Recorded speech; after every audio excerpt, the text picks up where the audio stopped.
All right, so check this out. I am at a estate sale. I'm sitting here waiting, and the estate sale I saw listed yesterday, and it's the first day of it. They have a table full of cameras, and I'm going to show you these cameras right now, or the photo from the estate sale website. They are showcasing a Bronica ETR, ETR-SI, whichever model that is. They're showcasing it because it's big, it looks expensive, so they're really showing that one off. But if you look down and to the right, you'll see a Mamiya 6 rangefinder with a lens on it and some series of lenses around it. And then if you look a little bit more to the left, you're going to see a Fujifilm GA645. And then towards the front, you got a little leather case there that says Leica. Now that little leather case is for like a Deluxe 4 or a Deluxe 5, which still fantastic little digital point and shoot. So they're not even showcasing like their most expensive cameras. Like for instance, that Mamiya 6 rangefinder, just for the body used, goes for $2,000. Okay, so it tells me they don't know what exactly they have, and that's kind of what I look for sometimes when I'm looking at these estate sales. Is if they don't know what they have, chances are the prices are going to be low. They're going to see, it's just a film camera, and a lot of people really don't know how popular film is today. So I might be able to scap this up for a really inexpensive price. I'm hoping. I would like to get out of here with you know, I would like to be able to get the Mamiya 6, the GA645, and the Leica for a really good price. And I'm going to be honest with you, I'm going to turn around and sell most of them. I might keep that Mamiya 6, but I don't know. I happen to have a pre-number of 27, and what a pre-number is you get here early, and there's somebody sitting here waiting, and they give you a pre-number, and then you can go off and do whatever. Well, I got this pre-number at like, I don't know, 7:30, all right? And the state sale doesn't start till 10. So there's 26 people ahead of me already. Now, I don't know if those 26 people, if any of them are into the cameras or not. It's tough. Camera nerds, we tend to get up early to take photos of sunrises and whatnot. So it's not like we're talking about computer geeks here, computer nerds who like to sleep in until 1 o'clock in the afternoon. So there's a good chance that there's somebody already ahead of me, and because I would love the opportunity, if the price is right, I'd buy that whole table. Because if you look, there's also what is that? I'm trying to pull all this off the top of my head. I'm remembering the photo. If you look, there's an Olympus pen right to the left of the Mamiya 6. There's looks like another Olympus pen over to the left-hand side. There's a series of lenses. There's the Bronica, which I'm not all that crazy. I already have one. There is a Nikon film scanner, which those are really good film scanners. So it's a really good table. I mean, if I could give them $2,000 for the entire table, I would, in a heartbeat, because I could turn around and sell just about everything and just keep the one that I want and still make money. So anyway, it's coming up on 9:30 where they start giving out the official numbers. So I am going to go stand in line here shortly, and we're going to see what we're going to do. Now, I don't know if I'm going to be able to film while I'm in there.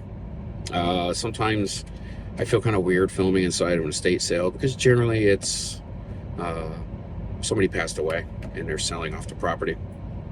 And I don't know, I feel weird doing that. So anyway, if I feel like it's okay to film, I will. If I don't, then I'll see you in my vehicle with the results of what I purchased. So.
So I just got done running 2 rolls through this. I haven't processed or developed them yet, so I don't know how they turned out. As far as using it, it's very comfortable to use. It's very easy to use. Ergonomics are nice. It feels good in the hands. It's heavy, but it's not too heavy. Like, for instance, this whole top area right here is all titanium, and then the rest is plastic. But it's like quality. It's not like, it doesn't feel cheap. You know, it feels like it's made very, very well. One little issue I have, and I really don't care for it, is this lens hood and the cap. Like, for instance, I have the lens hood on and a cap, right? Well, I can't remove the cap with the lens hood on. So what I have to do is I actually have to remove the lens hood, and it doesn't really quite come off super easy. And then I have to remove the lens cap, and then I have to put the lens hood on, and it's like, sometimes it's like pulling teeth. There we go. But now I can't put the lens cap on. So really dumb design. I think it would have been just fine if they just did like a square or something. I mean, I get the reason why they went with this angle on here, and that's because of your viewfinder. Like, when you're looking through the viewfinder, you don't really see that. I mean, you see it a little bit, but if this was like a straight normal lens hood, it would be blocking your view on your viewfinder. So I get why they did that, but they could have came up with a better way of doing it, where because every time you remove this, you know, this is plastic. Well, that's metal, but this is plastic. It just wears off. And it's like, even now to this point, it's like, it just doesn't go on easily. And it feels like I'm twisting. Sometimes it feels if I twist too hard, I'm going to end up twisting the whole lens housing, which I don't want to do. The viewfinder is nice and bright. Looks really good. It's got a dioptic focus right here. So, like, I have it focused in with my glasses, so that everything's nice and focused. On the backhand side here, you have your for controlling your zoom. And it does zoom. It's 55 millimeter to 90 millimeter, so not a huge zoom, but it's not too bad. You have a built-in flash. I mean, it's a pretty straightforward little camera that shoots point and shoot on 120 film. So it's a medium format point and shoot camera, which really I like. I like the idea of that point and shoot medium format. You know, I mean, some point and shoots take wonderful photos. I have an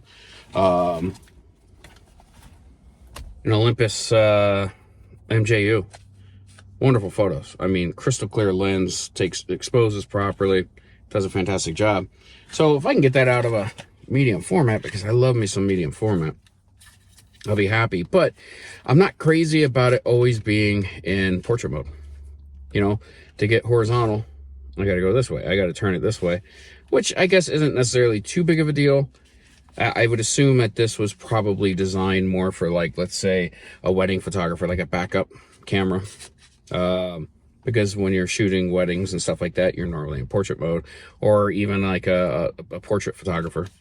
You know, you're going to be shooting in portrait mode with 645. So yeah, I mean, I get it. It's more designed for portrait work, which I guess kind of makes sense why it's such a slow lens. Maybe, I don't know. I don't know why they would do that, because it's a point and shoot. But why would you want a slow lens for, like, studio work with a point and shoot? That, I don't know. I don't know what their thoughts were on it. I'm going to say my thoughts are probably that because it has, one, a built-in lens, and it also has a hot shoe. And over here you have a PC port. that I'm going to say this is probably more designed for the wedding photographer. It's probably what they had their intentions on. It is a secondary camera. It's lightweight, and you can just grab it real quick with a flash on there and ping, ping, ping, ping. That's going to be my guess. Anyway, let's go get these developed, see how they turned out.